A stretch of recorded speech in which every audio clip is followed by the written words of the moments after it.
everybody, welcome back to my channel. Today I have a tutorial for you. This is actually the second time I've tried recording this. The first time it didn't record for some reason. So this is on the book that I created for Carrie's Craft Corner Challenge, where she required a Mem Dex card, an embellishment box, a Sequins mix, and then for a special extra point you could do like a sweet treat. So I like to combine my projects as much as I can into one. So I had come up with that book that housed all those items together. And this is my prototype on it. And like I said, I have actually already created one, which I thought I was on camera and it didn't record.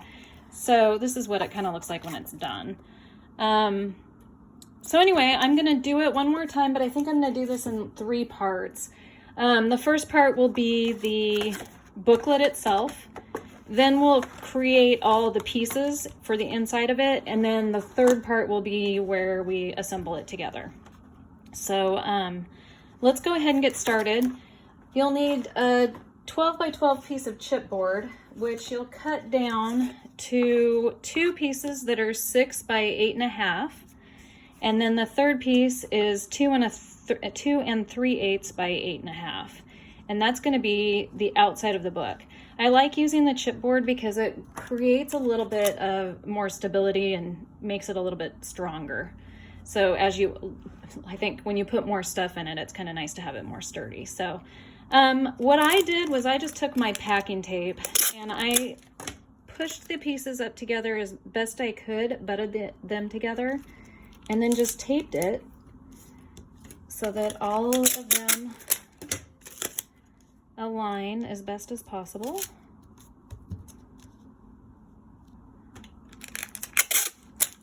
Today was raining. I live in Washington, and today rained for the first time, I think, since April. And now the sun came back out. So it's kind of been weird weather, but we sure did need the rain.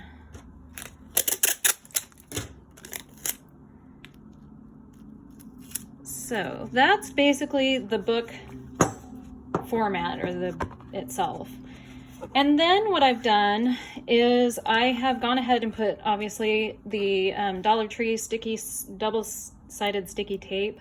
Get this at the Dollar Tree, and I really like how it works. It holds really well, and it's a great price. So I'm just going to smooth all of those down so it makes it easier to peel them off when I'm ready. So we're going to mat the outside first. And for that, what I did was I got 2 pieces of decorative paper. And as you can see, I'm using Maggie Holmes' carousel collection. And I've already done pre-stitching, but you could put this on and then stitch through the chipboard if you're comfortable doing that. I just thought I would go ahead and get it done for the sake of getting the filming done. But what I've done is I've done 2 pieces, again, butted those 2 different pieces together and used the tape, just my packing tape.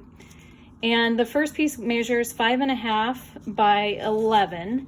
And I will have all these measurements listed in the description box, so they'll all be listed there. And then the second piece is 12 inches by 11 inches.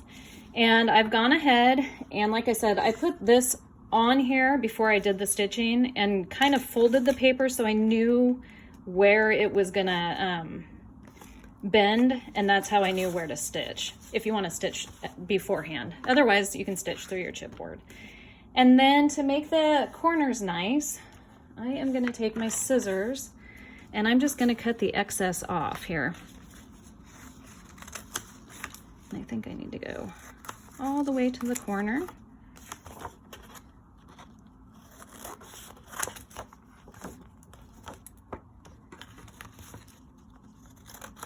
I may have to cut more off. I just want to see what it looks like when I start to assemble it. And as you can see, I've already put a strip of the double-sided tape on here. I think that will work.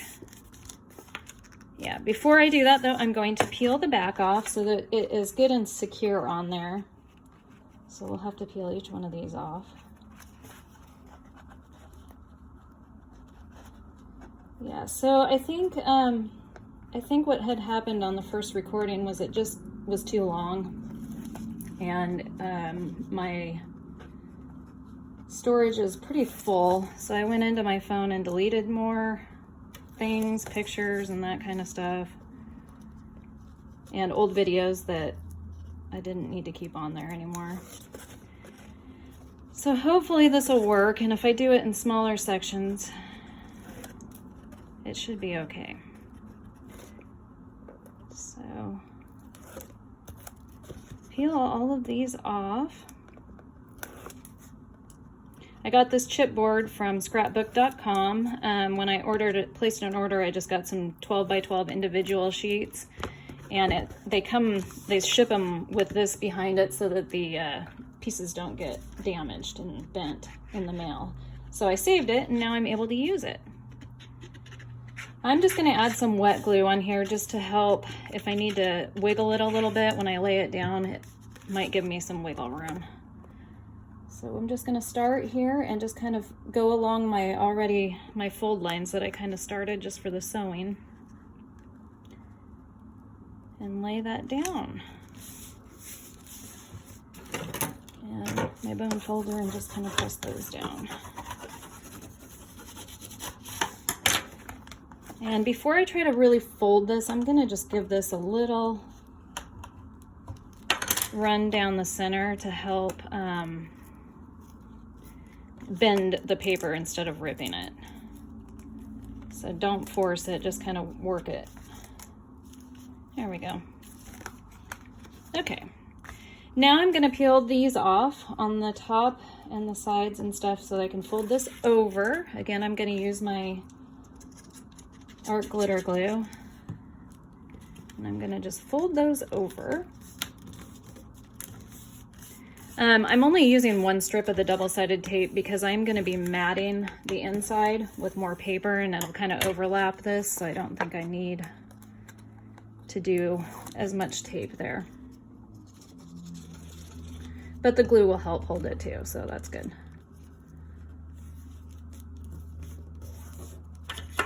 Just kind of push down the edges.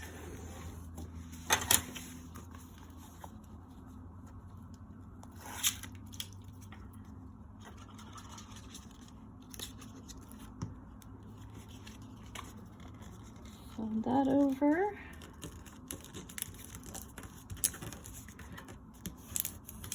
Kind of smooth out the air in there. And the last one.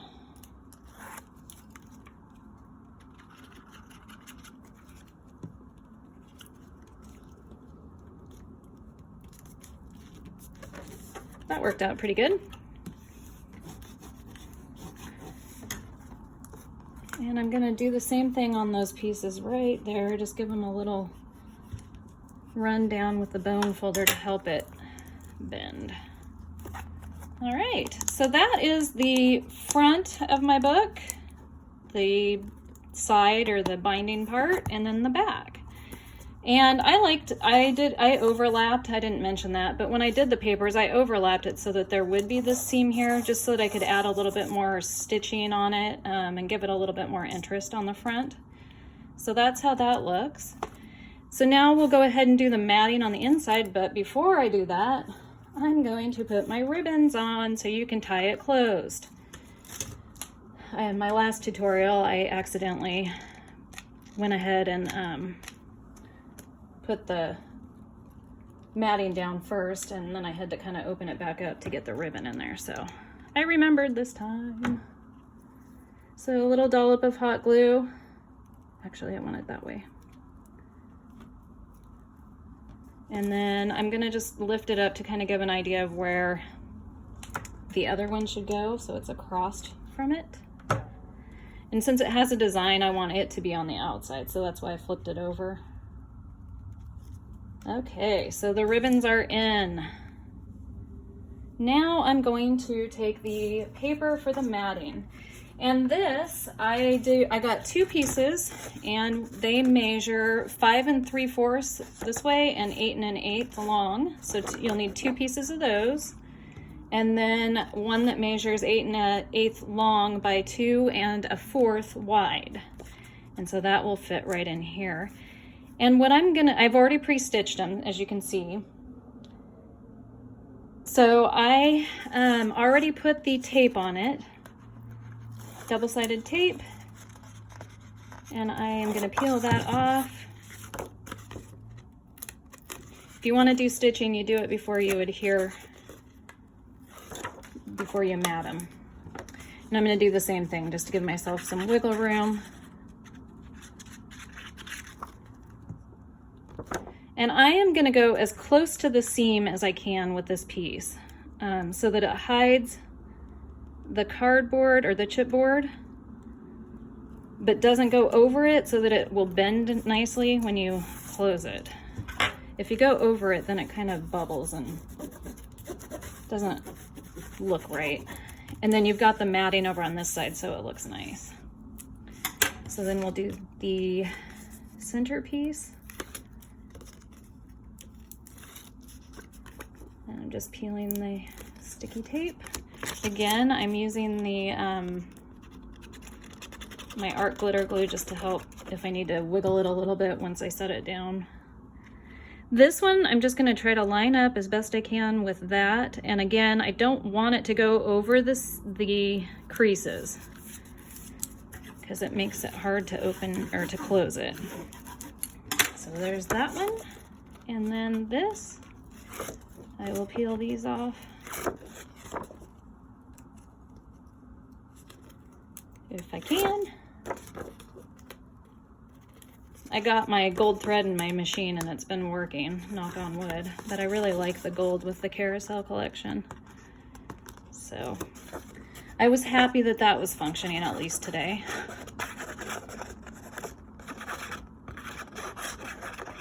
So there's the glue, and again, go right up to the seam but not over it. And line it up as best you can with the top and the bottom of the other two matted pieces of paper. The glue on there helps you give a little bit of wiggle room if you want to make an adjustment. And there you have it. That is the start of that book that I had created. So you've got your ties or your ribbons on here so you can tie it. And what we'll do next is we'll create all of the pieces like this for it in the next video. So thanks for watching, and I will be back with you shortly. Bye-bye.